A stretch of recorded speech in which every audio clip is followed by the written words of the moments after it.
Salut tout le monde, aujourd'hui je reviens vers vous pour vous proposer le maquillage d'hiver, le maquillage que j'ai actuellement. Je ne sais pas si vous me voyez bien, voilà, avec un rouge à lèvres assez foncé, c'est de saison je trouve.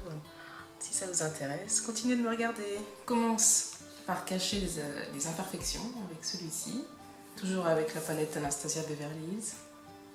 Alors, le contour de la bouche.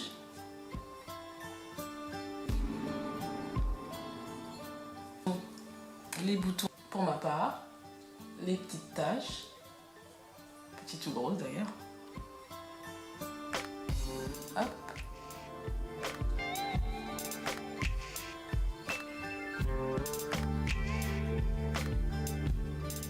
Un bouton par ici. Voilà. C'est une vraie crème de camouflage.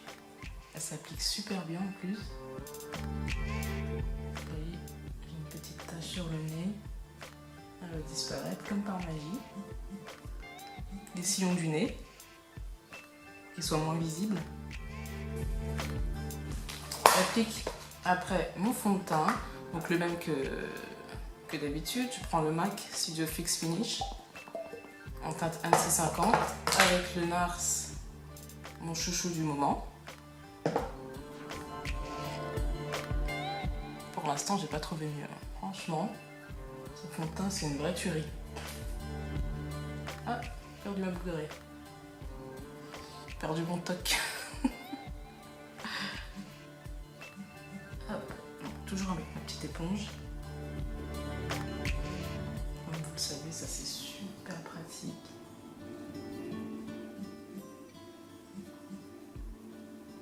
Hop. C'est très important d'étaler le fond de teint pour qu'il n'y ait pas de démarcation. Sinon on va avoir l'impression d'avoir une tête... avec le corps...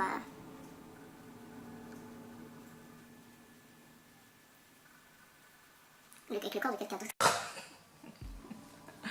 C'est horrible. Voilà, donc une fois que ça c'est fait, que c'est bien étalé, pas en mode masque, j'applique donc mon petit anti-cerne de camouflage en couleur orange.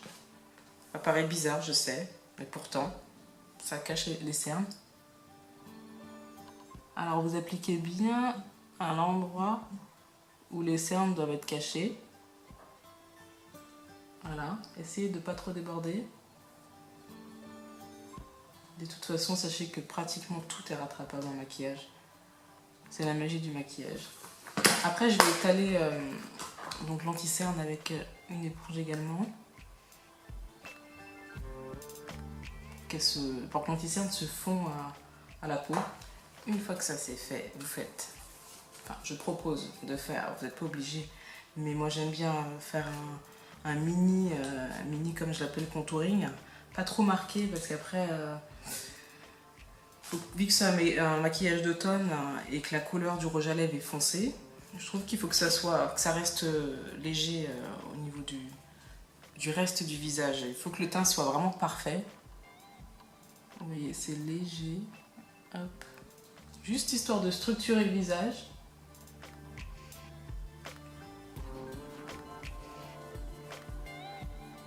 J'en ai pas des masses.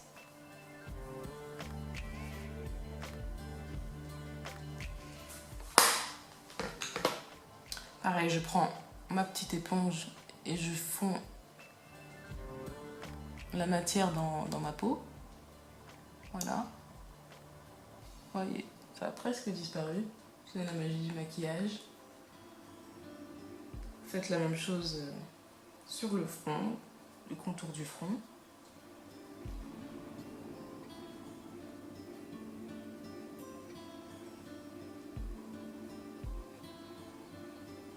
Je vais faire un léger contouring du nez avec la même couleur, la même palette évidemment. Je pars de l'arcade, enfin du devant du sourcil plutôt, parce que l'arcade c'est de l'autre côté, et je longe.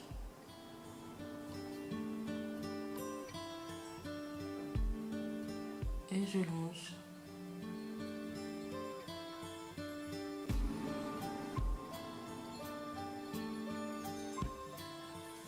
Je pense, enfin pour ma part, à faire occasionnellement pour sortir.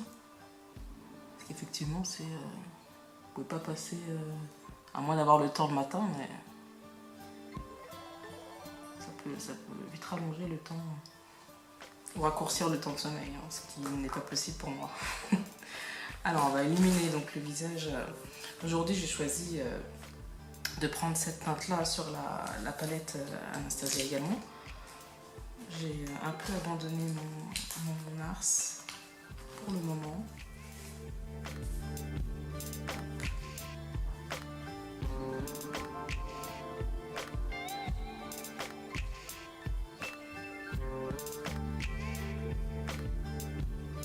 Je veux dire que cette palette est vraiment magnifique, franchement. Je suis en plein test, mais pour l'instant je suis pas déçue.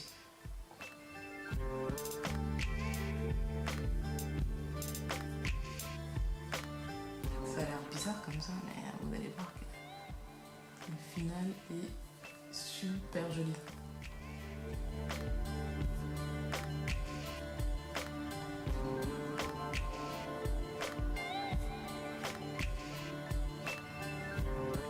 L'arrêt du nez.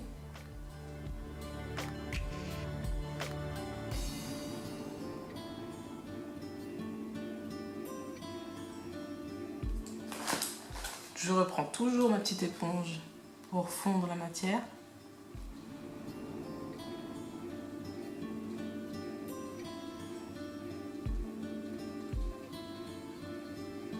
Je vous l'ai dit, pour ce maquillage, pour moi, il faut un teint parfait. Non pas qu'il faille mettre des couches et des couches, mais il faut mettre ce qu'il faut. Et les bons produits surtout, super important. Il vaut mieux avoir peu de produits mais de bonne qualité.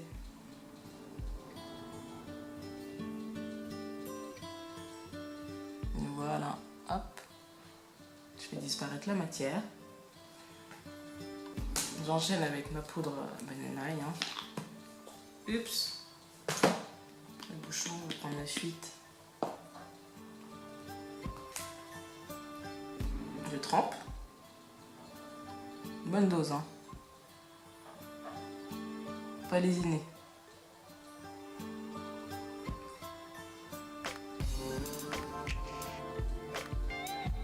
Cette poudre est pour moi l'incontournable. J'ai pas encore testé la poudre Laura Mercier, ça serait tardé. Ce sera mon prochain achat. La poudre translucide fait beaucoup parler d'elle. Hein. J'ai hâte de la tester. Alors, ensuite, je vais enchaîner avec l'ombre à paupières. J'ai choisi de mettre une ombre à paupières de la palette Urban Decay. C'est la numéro 1. La classique. Alors, hop. Je vais dire un pinceau plat. Je vais mettre cette teinte là qui s'appelle la teinte Toast.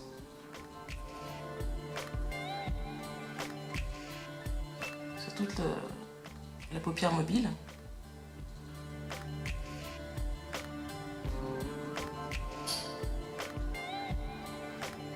C'est vraiment pour illuminer la paupière. Parce que je compte pas trop charger le regard. Ah oui, mes sourcils sont déjà faits, hein, j'ai triché. Pour prendre un peu plus d'avance. Alors, j'enlève l'excès de poudre avec un gros pinceau.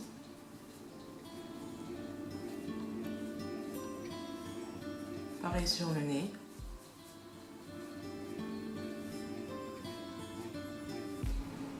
J'ai choisi un blush aujourd'hui, le blush Armani Chic Fabric. On m'a offert en cadeau. Merci pour ce beau cadeau. Une amie que je remercie. Hop, avec un pinceau comme cela. Un petit sourire pour appliquer sur le bombé de la joue. Voilà, j'en mets pas beaucoup non plus. Vraiment pour donner au visage une structure, on va dire. Alors, comme vous pouvez le constater, j'ai appliqué mon mascara et mon eyeliner. C'est quand même autre chose, hein. Et j'ai choisi le mascara Yves Saint Laurent Effet Fossile en teinte noire, évidemment. Et en eyeliner, le gel L'Oréal Gel Intensa. Alors, avant de terminer, ce que j'aime bien faire pour avoir un tracé de rouge à lèvres parfait, c'est nettoyer avec cette teinte-là de la palette Anastasia Beverly Hills. Vous prenez un pinceau, hop, et vous suivez le tracé de la bouche.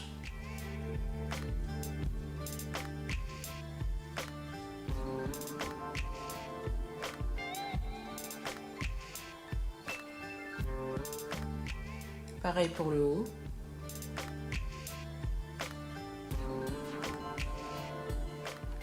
Pour avoir une bouche parfaite. Ce qui est très important avec des couleurs foncées. Parce que je trouve que les défauts se voient plus.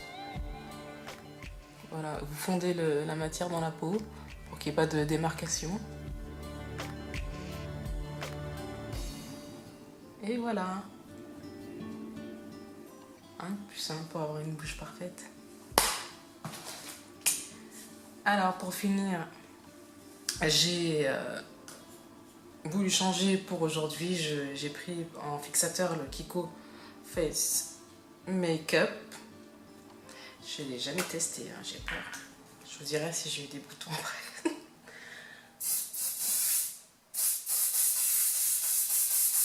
N'ouvrez pas l'œil. Voilà. Voilà ce que ça donne, un maquillage d'automne. Dites-moi ce que vous en pensez.